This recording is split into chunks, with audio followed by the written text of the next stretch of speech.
Centrale du Larivot, où en est-on des actuelles procédures judiciaires? On rappelle que ce projet est présenté par le gouvernement, la CTG et EDF PEI comme essentiel à la sécurité de l'approvisionnement en électricité en Guyane, mais dénoncé par les associations Guyane Nature Environnement et France Nature Environnement qui ont initié cette longue bataille judiciaire en décrivant un projet insensé tant sur le plan énergétique qu'environnemental.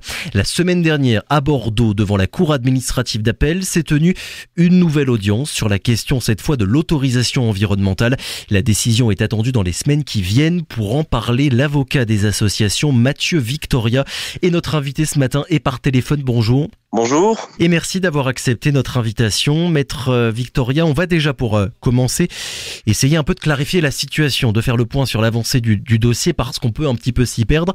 Où est-ce qu'on en est exactement? Est-ce que vous pourriez nous rappeler l'avancée de la procédure devant donc la Cour administrative d'appel de Bordeaux? Alors, donc vous vous rappelez que le tribunal administratif de la Guyane a annulé à la fois l'autorisation environnementale et le permis de construire du projet donc de centrale électrique du Larivot.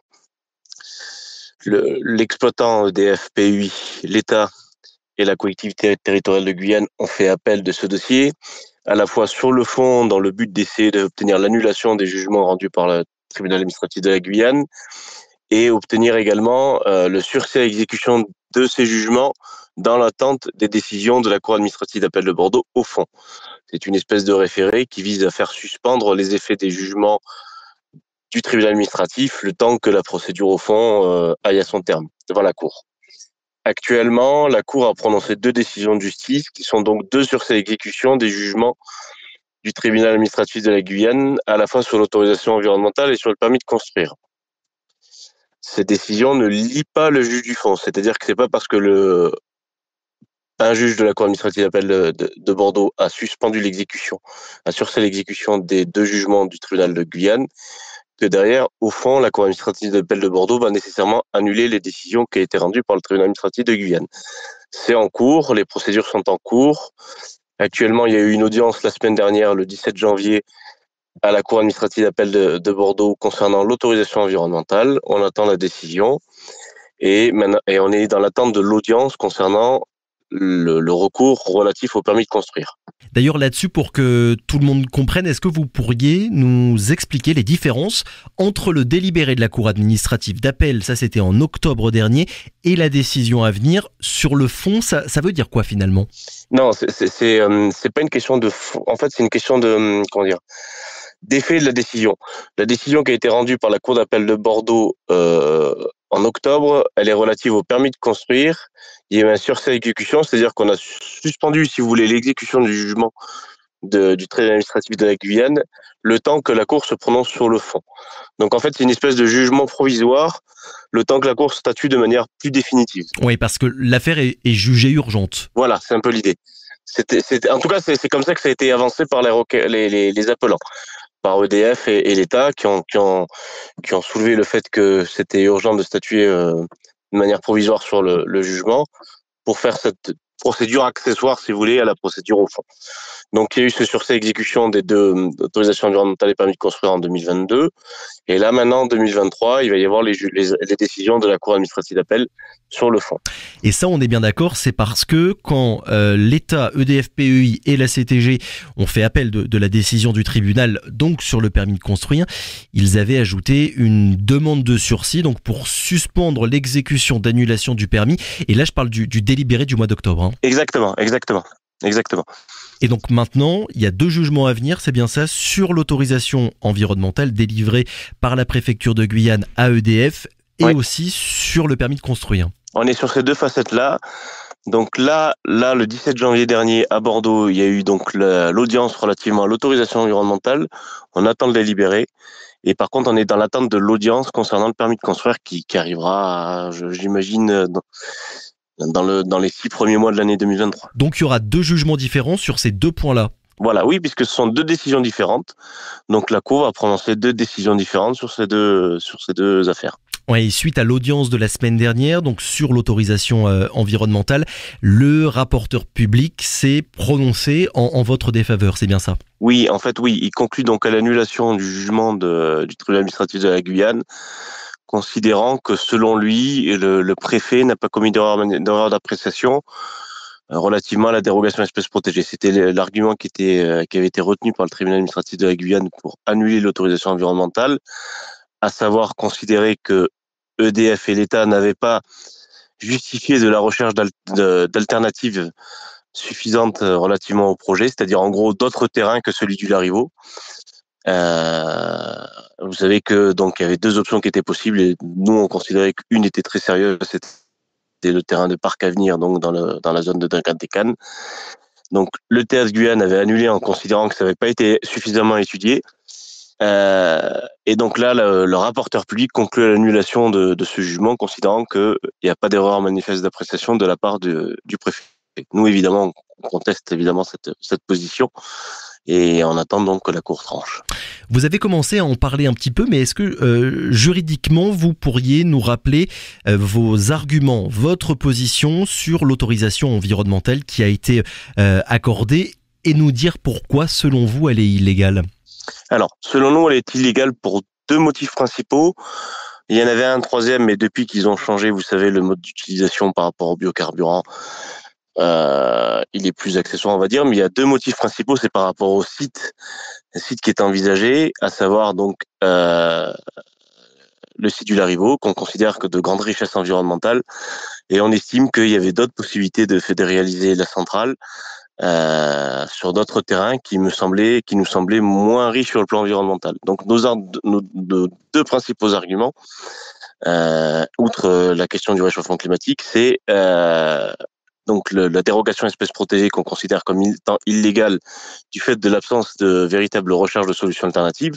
Il existait le terrain de Parc Avenir sur lequel, à notre sens, le projet pouvait être réalisé avec un impact environnemental moindre qu'on peut tout à fait imaginer, puisqu'en fait c'est à l'endroit où donc le combustible est déchargé, donc ça évite la construction d'un oléoduc de 14 km de long auprès de zones habitées, ce qui est évidemment particulièrement impactant pour les habitants de l'île de Cayenne. Donc on considérait que sur ce terrain-là présentait on va dire un plus grand intérêt pour la réalisation de projet. Donc ça c'est notre premier argument, en considérant que du coup ce point-là est illégal. Le deuxième point, c'est que mais ça rejoint un peu le premier, c'est qu'on considère que le site du Larivot constitue ce qu'on appelle un espace remarquable du littoral, au sens de la loi littorale, à savoir donc un espace particulièrement important sur le plan, on va dire, biologique, écologique, qu'il est nécessaire de préserver. Donc ça renforce, en fait, si vous voulez, les deux arguments sont complémentaires. En fait, on a le site du Larivot, qui est un site particulièrement important sur le plan écologique, qui est une mangrove soumise au risque d'inondation, avec toutes les incidences qu'on peut imaginer par rapport à la construction quand même d'une centrale électrique. Et le site de Parc Avenir, qui présente un intérêt environnemental beaucoup moindre, et également par rapport au risque d'inondation, qui est beaucoup moindre sur cette parcelle-là, qui est destinée, je le rappelle, de toute façon, et que la centrale se fasse ou pas sur ce terrain-là, à être aménagé. Donc, dans tous les cas, ce terrain-là va être aménagé. Donc, c'était pour ça que c'était important pour nous de démontrer que c'est sur ce terrain-là qu'on aurait pu envisager la réalisation du projet. Elle s'est passée comment, Mathieu Victoria, l'audience de la semaine dernière ? Je crois qu'elle a été particulièrement longue. Elle a été longue dans le sens où le rapporteur public a fait des conclusions assez longues, mais c'est proportionnel, si vous voulez, à la taille des écritures des parties. On a tous très largement développé nos arguments dans le cadre de nos écritures, de nos mémoires. Donc c'est pour ça que le rapporteur public a été attentif sur tous les points.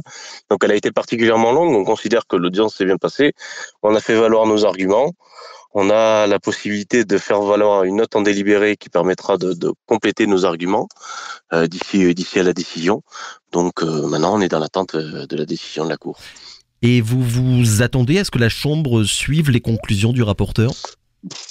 On va dire qu'en termes de... si on prend statistiquement, il y a plus de chances que la Cour retienne on va dire, suivre les conclusions du rapporteur public, mais il n'y a pas de... il est déjà arrivé... Mon expérience personnelle permet de savoir que il y a quand même pas mal de fois où les juridictions administratives ne suivent pas les conclusions de rapporteur public. Donc ça nous permet de garder espoir et d'envisager que la Cour suive notre argumentaire. Donc dans tous les cas, pour nous, le combat, il n'est pas joué d'avance. et on garde espoir pour la suite. On pense que la Cour va analyser sérieusement notre argumentation et on verra bien ce qu'elle va décider. Mais pour nous, c'est pas joué d'avance. Ça fait quand même un signe de plus en faveur du projet si on ajoute le délibéré d'octobre dernier. Oui et non. Vous savez, il y a eu des argumentations qui ont été développées depuis le délibéré d'octobre dernier. On a essayé de renforcer notre argumentation, donc c'est pas tout à fait sur les mêmes éléments, sachant qu'en plus le délibéré d'octobre dernier c'était sur le permis de construire. Donc non, c'est à mon sens la décision qui a été rendue en octobre dernier ne préjuge pas de celle qui sera rendue par la Cour dans les semaines qui arrivent. Là, on a parlé de l'autorisation environnementale sur le permis de construire. Justement, où est-ce qu'on en est ? Alors sur le permis de construire, donc on est dans l'attente de l'audience devant la Cour administrative d'appel de Bordeaux. Donc on attend que le juge nous dise quand est-ce que les parties seront invitées à venir s'exprimer à la Cour sur ce dossier. Donc actuellement on n'a pas encore de date. A priori, je pense, mais évidemment c'est la Cour qui décide. A priori, je pense dans le premier semestre 2023. Et est-ce que les arguments, là je parle du permis de construire, les arguments de la Cour administrative d'appel, sur le fond, ils pourront être différents de ceux qu'ils avaient mis en avant dans le délibéré du mois d'octobre, comme quoi, je cite, le site d'implantation du projet ne fait pas partie des espaces naturels remarquables du littoral et l'emprise de ce projet n'aura pas d'impact sur la mangrove.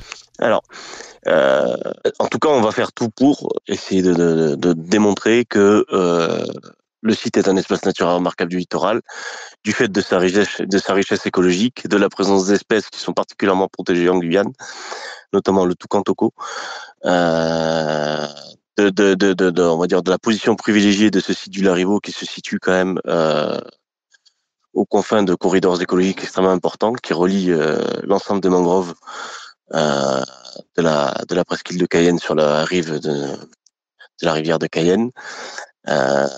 Et la circonstance qu'il n'y a pas d'impact sur la mangrove n'est pas, à notre sens, ni démontrée ni suffisante. Pas démontrée parce qu'il y a quand même de la mangrove qui est impactée par le projet, ni suffisante parce que le site a une richesse écologique qui dépasse largement la question de savoir si c'est de la mangrove ou pas de la mangrove, au regard de la présence d'espèces, de la richesse des habitats et de l'interdépendance des habitats naturels qui sont présents sur ce site-là, qui ressortent de toutes les études environnementales qui ont été réalisées, et qui permettent de considérer, selon nous, et c'est l'argumentation qu'on développe devant la Cour au fond, au-delà même de ce qui a été décidé en octobre dernier, que le site n'était pas adapté au regard de sa richesse écologique et au regard du risque d'inondation à la construction d'une centrale électrique comme celle du Larivot, comme celle envisagée par EDF-PUI. Il y avait d'autres sites sur la presqu'île de Cayenne, notamment la sphère de Parc Avenir, qui étaient beaucoup plus, à notre sens, aptes à la réalisation de ce projet pour des raisons à la fois techniques, comme je vous l'ai dit. On n'a pas besoin de réaliser d'oléoduc sur cet endroit-là, puisque c'est à quelques centaines de mètres de la centrale qui existe actuellement à Desgrades-des-Cannes, et écologique, puisque l'impact environnemental du projet sur ce site-là serait beaucoup moindre. Et après, sur l'arrêté portant déclaration d'utilité publique, c'est comme ça qu'on dit, donc ça c'est pour le pipeline, ça va aussi faire l'objet d'une décision à part entière ? Alors nous, on n'a pas fait appel à la décision du tribunal administratif de la Guyane sur la question de la déclaration d'utilité publique. Donc à notre connaissance, la Cour n'est pas saisie de cette question-là. Nous, vraiment, les décisions sur lesquelles on a poursuivi notre combat, voilà, c'est l'autorisation environnementale et le permis de construire, parce que c'est les deux autorisations principales du projet, sans lesquelles, si ces autorisations-là sont annulées, le projet ne peut pas être réalisé. Donc c'est vraiment sur ces décisions-là que la Cour est saisie à notre connaissance. Pour être le plus clair possible, le point le plus important selon vous pour l'avenir du projet, qu'il soit annulé ou qu'il puisse voir le jour, les points les plus importants, ce sont l'autorisation environnementale et le permis de construire. Comment dire, n'importe quel aspect que vous attaquez est susceptible à lui seul d'enterrer définitivement le projet, si évidemment la Cour va dans votre sens. Si la Cour va dans notre sens, et en fait, il suffit qu'il y ait une de ces décisions qui soit annulée de manière définitive pour que le projet soit pas réalisé. Donc, d'où l'importance, évidemment, des recours que nous avons portés. Ce sont les deux autorisations principales du projet. Et ce sont deux autorisations bien distinctes. Avec encore la possibilité d'aller ensuite devant le Conseil d'État. Oui, alors il existe évidemment cette possibilité, mais que ce soit pour nous ou pour nos contradicteurs, hein, donc d'aller devant le Conseil d'État, on a encore une voie de recours possible, qui est donc de faire un pourvoi en cassation devant le Conseil d'État. Et en termes de délai, est-ce que vous avez une idée à peu près de la date finale, du moment où on pourra enfin savoir si ça se fera ou si ça se fera pas, et qu'il n'y aura donc plus de possibilité pour les deux parties d'ailleurs de poursuivre la procédure judiciaire? Alors, devant le Conseil d'État, évidemment, les décisions seront définitives. Après, déjà, on va laisser la Cour se prononcer sur les décisions et on verra bien ce qui sera envisagé par les parties à ce moment-là, s'il y a des pourvois en cassation qui sont effectués ou non. Difficile pour moi d'anticiper un calendrier par rapport à ça. Ouais, on verra bien du coup dans quel sens ira très prochainement. Du coup, on l'a bien compris, la Cour administrative d'appel de Bordeaux. Merci beaucoup, Maître Victoria, d'avoir été avec nous ce matin. Je le rappelle, avocat donc des associations requérantes dans ce dossier. Très bonne journée à vous. Radio.